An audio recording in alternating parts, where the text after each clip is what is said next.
आज दुनिया भर में योग के नाम पर बहुत कुछ हो रहा है, लेकिन उन सब का वास्तविक योग से शायद ही कोई लेना देना हो। इस पुरातन क्रिया से तमाम गलतफहमियां जुड़ी रही है। अब समय आ गया है कि योग के रहस्य पर से पर्दा उठाया जाए। योग के बारे में जाने सद्गुरु के शब्दों में। मिथक 1, योग हिंदुत्व की उपज है। सद्गुरु कहते हैं, योग उतना ही हिंदू है जितना कि गुरुत्वाकर्षण का सिद्धांत ईसाई। सिर्फ इसलिए कि गुरुत्वाकर्षण के सिद्धांत को प्रतिपादित करने वाला आइजक न्यूटन एक ईसाई था, इसे ईसाई मान लेना चाहिए। दरअसल योग एक तकनीक है। जो भी इस तकनीक का अभ्यास करना चाहे वो कर सकता है। कुछ अज्ञानी लोगों द्वारा सारे योगिक विज्ञान पर हिंदुत्व का लेबल इसलिए लगा दिया है क्योंकि इस विज्ञान और तकनीक का विकास इसी संस्कृति में हुआ। ऐसे में इसको हिंदू जीवन शैली से जोड़कर देखा जाना स्वाभाविक है। हिंदू शब्द सिंधु शब्द से निकला है, जो एक नदी का नाम है। चूंकि इस संस्कृति का विकास सिंधु नदी के किनारे हुआ है, इसलिए इस संस्कृति को हिंदू नाम दे दिया गया। हिंदू कोई वाद नहीं है और न ही यह किसी धर्म का नाम है। यह एक भौगोलिक और सांस्कृतिक पहचान है। मिथक नंबर 2, योग का मतलब शरीर को तोड़ मरोड़ कर असाधारण मुद्राएं बनाना है। सद्गुरु कहते हैं, इस पूरी धरती पर ज्यादातर लोग योग को आसन समझ बैठते हैं। योग विज्ञान ने जीवन से जुड़े तकरीबन हर पहलू के बारे में तमाम तरह की बातें उजागर की है। लेकिन आज दुनिया योग के सिर्फ शारीरिक पहलू को ही जानती है, जबकि योगिक पद्धति में आसनों को बहुत कम महत्व दिया गया है। 200 से भी अधिक योग सूत्रों में से मात्र एक सूत्र आसनों के लिए है। लेकिन किसी तरीके से यही एक सूत्र आजकल खासी अहमियत पा रहा है। दूसरी तरह से देखा जाए तो ये इस बात का इशारा है कि आज दुनिया किस रास्ते पर जा रही है। दुनिया में जीवन की गति की दिशा साफ है। वह गहरे आयामों यानी आत्मा से शरीर की ओर जा रही है, जबकि हम इसी दिशा को पलट देना चाहते हैं। हम चाहते हैं कि व्यक्ति अपनी यात्रा शरीर से शुरू करके अपने अंतःकरण यानी भीतर की ओर बढ़े। मैं दुखी या उदास नहीं हो पाता, वरना दुनिया भर में हठ योग का जिस तरीके से अभ्यास किया जा रहा है और जिस तरह लोग इसके बारे में सोच रहे हैं, उसे देखते हुए मुझे निराश होकर बैठ जाना चाहिए था। ऊपरी तौर पर देखकर लगता है कि योग शरीर से जुड़ी एक तकनीक मात्र है, लेकिन सच ये है कि जब तक आप सांसों में जीवन को महसूस नहीं करेंगे, ये एक जीवंत क्रिया नहीं बन पाएगी। इसलिए योग में एक जीवित गुरु के होने की परंपरा पर बेहद जोर दिया गया है, ताकि यह क्रिया जीवंत हो सके। योगिक पद्धति दरअसल आपके सिस्टम के साथ किया जाने वाला एक ऐसा सूक्ष्म छेड़छाड़ है जो इसे एक अलग धरातल पर ले जाता है। योग का मतलब है जो आपकी प्रकृति को एक ऊंचाई तक पहुंचाए। योग का हर आसन, हर मुद्रा और हर सांस यानी सब कुछ इसी उद्देश्य पर केंद्रित है। मिथक नंबर 3, 6 पैक ऐप बनाने के लिए योगाभ्यास सबसे अच्छा तरीका है। सद्गुरु कहते हैं, अगर आपकी जरूरत शारीरिक तंदुरुस्ती या 6 पैक ऐप की है तो मैं कहूंगा कि आप टेनिस खेलिए या फिर पहाड़ों पर चढ़िए। योग कोई व्यायाम या कसरत नहीं, इसमें और भी बहुत से पहलू जुड़े हुए हैं। योग से आपको तंदुरुस्ती जरूर मिलेगी, एक अलग तरह की तंदुरुस्ती, लेकिन इससे 6 पैक ऐप जैसा कुछ नहीं मिलने वाला। अगर आप कैलोरी जलाने या दुबले होने के लिए योग कर रहे हैं तो जरूर आप गलत तरीके का योग कर रहे हैं, क्योंकि इन सब का तो सवाल ही नहीं उठता। उसके लिए आप जिम जा सकते हैं।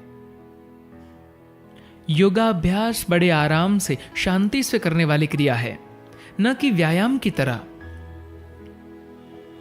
हमारे शरीर में याददाश्त का एक पूरा ढांचा होता है।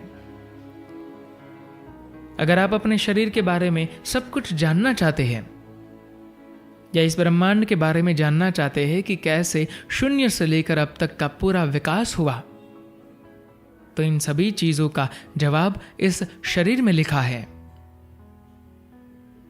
जब आप आसन करते हैं तो आप उस याददाश्त को खोलकर इस जीवन को अंतिम संभावना की तरफ ले जाने के लिए तैयार करते हैं। अगर हठ योग सही वातावरण में सीखा जाए तो यह आपकी पूरी प्रणाली को एक ऐसे अनोखे पात्र या बर्तन का रूप दे सकता है जो ईश्वरीय दिव्यता को ग्रहण कर सके। मिथक नंबर 4, योग का विश्व स्तर पर विस्तार पिछली सदी में ही हुआ है। आज भले ही तमाम बदले और बिगड़े रूपों में इसका अभ्यास किया जा रहा है, लेकिन कम से कम योग शब्द दुनिया भर में अपनी पहचान तो बना चुका है। भले ही इसके प्रचार प्रसार के लिए कभी कोई संस्थान या संगठन नहीं बनाया गया, फिर भी यह हर काल में बना रहा, सिर्फ इसलिए क्योंकि लंबे अरसे से इंसान की भलाई में जितना योगदान योग का रहा है उतना किसी का नहीं। आज लाखों लोग इसका अभ्यास कर रहे हैं, लेकिन आखिर इसकी शुरुआत कैसे हुई, किसने इसे शुरू किया? ये कहानी बहुत लंबी, बहुत पुरानी है, इतनी कि उस पर वक्त की धूल जम गई। योगिक संस्कृति में शिव को भगवान नहीं बल्कि आदि योगी यानी पहले योगी अर्थात योग के जनक के रूप में जाना जाता है। शिव ने ही योग का बीज मनुष्य के दिमाग में डाला। शिव ने अपनी पहली शिक्षा अपनी पत्नी पार्वती को दी थी। दूसरी शिक्षा जो योग की थी, उन्होंने केदारनाथ में कांति सरोवर के तट पर अपने पहले 7 शिष्यों को दी थी। यही दुनिया का पहला योग कार्यक्रम हुआ। बहुत सालों बाद जब योगिक विज्ञान के प्रसार का काम पूरा हुआ तो 7 पूर्ण ज्ञानी व्यक्ति तैयार हुए।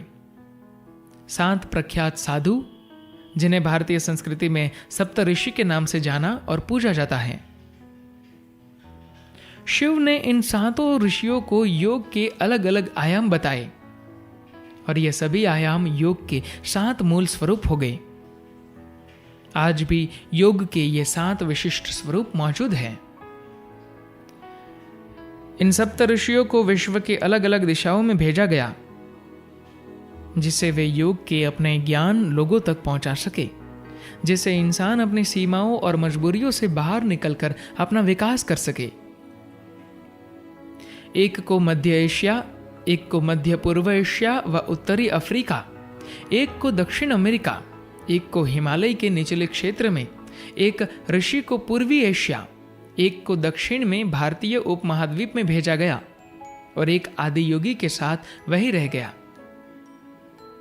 हालांकि समय ने बहुत कुछ मिटा दिया, लेकिन इसके बावजूद अगर उन इलाकों की संस्कृतियों पर गौर किया जाए तो आज भी इन ऋषियों के योगदान के चिन्ह वहां दिखाई दे जाएंगे। उसने भले ही अलग अलग रूप रंग ले लिए हो या फिर अपने रूप में लाखों तरीकों से बदलाव कर लिया हो, लेकिन उन मूल सूत्रों को अब भी देखा जा सकता है। मिथक नंबर 5, संगीत के साथ योग करना चाहिए। सद्गुरु कहते हैं, जब आप आसन कर रहे हो तो आपके आसपास कोई आईना या किसी तरह का संगीत नहीं होना चाहिए। हठ योग करते समय शरीर, मन, ऊर्जा और अंतःकरण सभी का उसमें पूरी तरह शामिल होना जरूरी है। अगर आप रचना के स्रोत को जो आपके भीतर है शामिल करना चाहते हैं तो इसके लिए आपके शरीर, मन और ऊर्जा को पूरी तरह से सम्मिलित होना जरूरी है। इसे आपको खास तरह की श्रद्धा और एकाग्रता के साथ करना चाहिए, ना कि गए, संगीत बजा दिया और थोड़ा अभ्यास कर लिया। योग केंद्रों या स्टूडियो की आज सबसे बड़ी समस्या यह है कि योग शिक्षक आसन करते हुए बातें करते रहते हैं। ऐसा करने से आपका नुकसान होना तय है। आसन करते समय बात न करना सिर्फ योग का चलन नहीं, बल्कि इसका नियम है। मुद्राओं के दौरान आप कभी बात नहीं कर सकती। आसन करते समय सांस, मानसिक एकाग्रता व ऊर्जा की स्थिरता जैसी सभी चीजों का बहुत महत्व है। आसन करते हुए अगर आप बातें करेंगे तो यह सब नष्ट हो जाएगा।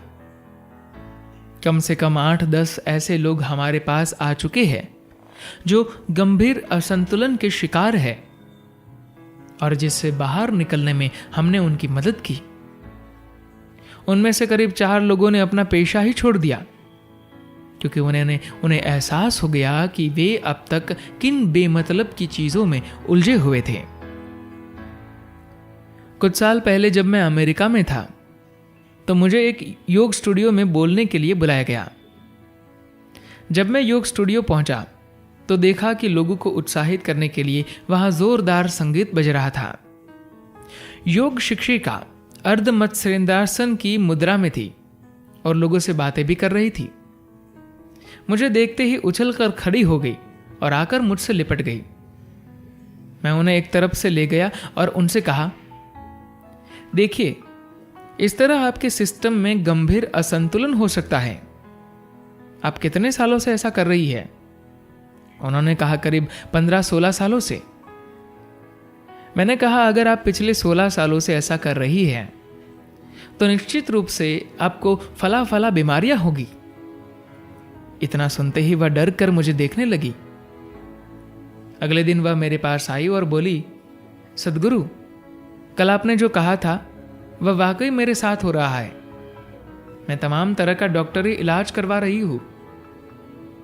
मैंने कहा, आपको डॉक्टर की जरूरत नहीं है, आप खुद अपने को बीमार कर रही है। ये सब छोड़ दीजिए, सारी बीमारियां खत्म हो जाएगी। 1.5 साल के बाद उन्होंने योग सिखाना छोड़ दिया। ऐसे बहुत सारे लोग जिन्होंने गलत तरीके से योगाभ्यास किया है अपना मानसिक संतुलन खो बैठे हैं। ऐसा इसलिए नहीं क्योंकि योग करना खतरनाक है, बल्कि दुनिया में मूर्खता हमेशा ही खतरनाक होती है। आपका कोई भी मूर्खतापूर्ण व्यवहार आपको ही नुकसान पहुंचाएगा। मिथक नंबर 6, योग किसी किताब की मदद से सीखा जा सकता है। सदगुरु कहते हैं, आज आप किसी भी बड़ी किताब की दुकान में चले जाइए, वहां आपको कम से कम 15 से 20 योग के ऊपर किताबें तो मिल ही जाएंगी। 7 दिन में योग सीखे, 21 दिन में योगी बने, वगैरह वगैरह। ऐसे बहुत सारे लोग हैं जिन्होंने किताबों की मदद से योग सीखने की कोशिश में खुद को काफी नुकसान पहुंचाया है। हालांकि ऊपरी तौर पर लगता है कि योग सीखना आसान होगा, लेकिन जब आप इसे करेंगे तो पाएंगे कि यह बेहद सूक्ष्म और जटिल है। इसे पूरी तरह समझकर और किसी गुरु की निगरानी में ही करना चाहिए, नहीं तो खासी परेशानी भी खड़ी हो सकती है। किताबें आपको योग सीखने के लिए प्रेरणा दे सकती है, लेकिन कोई भी किताब आपको योग सिखा नहीं सकती। मिथक नंबर 7, योग का अभ्यास सुबह शाम किया जाता है। सदगुरु कहते हैं, योग केवल सुबह शाम किया जाने वाला अभ्यास मात्र नहीं है, यह जीवन जीने का एक खास तरीका है। व्यक्ति को योग में ढल जाने की जरूरत होती है। सुबह शाम योग और दिन भर उलझनों में फंसे रहना, यह योग नहीं, योगाभ्यास है। जीवन का कोई भी ऐसा पहलू नहीं है जो योगिक प्रक्रिया से परे हो। अगर आपकी जिंदगी योग बन जाए तो आप सब कुछ कर सकते हैं। आप अपना परिवार चला सकते हैं, दफ्तर जा सकते हैं, अपना कारोबार चला सकते हैं।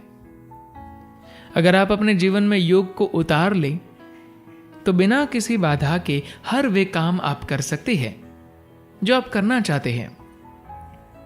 जीवन के हर पहलू को आप दोनों तरीकों से इस्तेमाल कर सकते हैं। खुद को दुनियादारी में बांधने के लिए भी और दुनियादारी से मुक्त करने के लिए भी। अगर आप इसका इस्तेमाल दुनिया के बंधन में उलझने के लिए करते हैं तो हम उसे कर्म कहते हैं, और अगर आप दुनियादारी से मुक्त करने के लिए इस्तेमाल करते हैं तो हम उसे योग कहते हैं। धन्यवाद।